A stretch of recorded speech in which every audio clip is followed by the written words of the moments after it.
unaute jela khove hi maljin negam be bahi ti hi lalpan jan khat ei ho pina in khovel hi chen den na ding bun a hi lo dan ei hilna o ka hedin ei thu hilte ka jik dokin sopi ulenaute hilding danin ei gen jigin mizo siking in la gen thei loading ka hiljigin la okai neya sim ahungai tan isopi ts mi minin okai ei sim pigin jela nge hi asakle aman ei sakpi nga la hi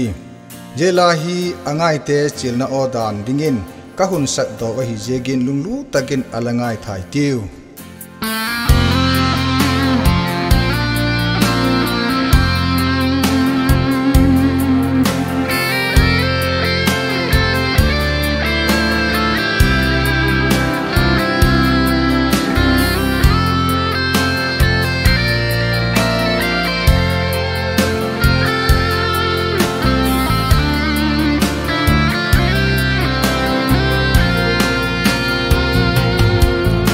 Khovel hi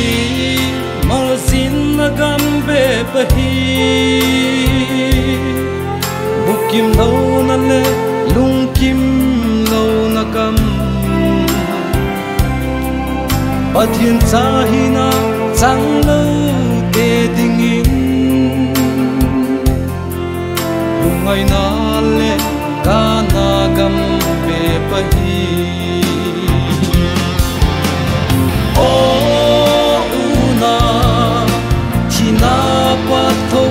pa ei udam pa Giêsu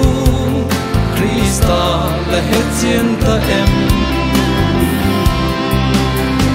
yen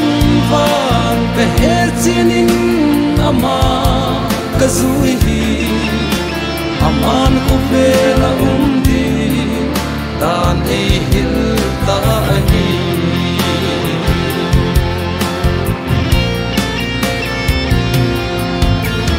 malzin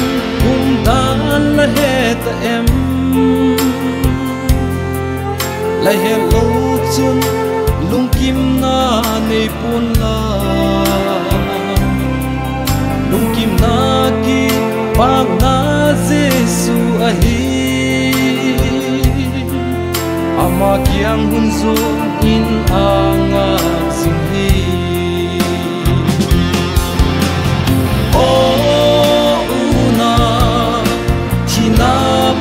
thokit pa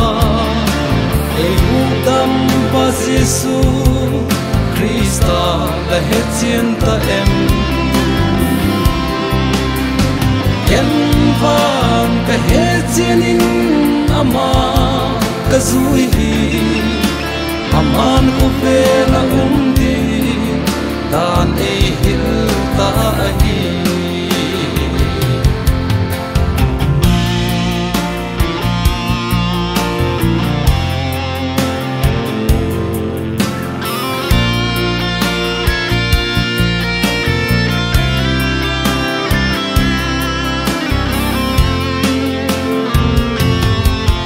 en den luna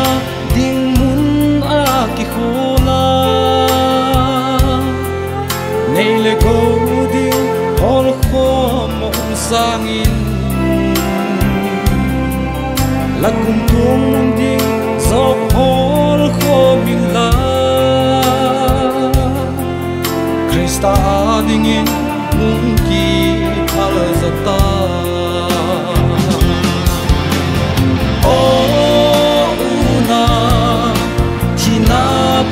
thokit pa ei udam pa Giêsu Christa la hetien ta em yen van ka hetien in ama ka zui hi aman ko pe la undi dan ei hil ta hi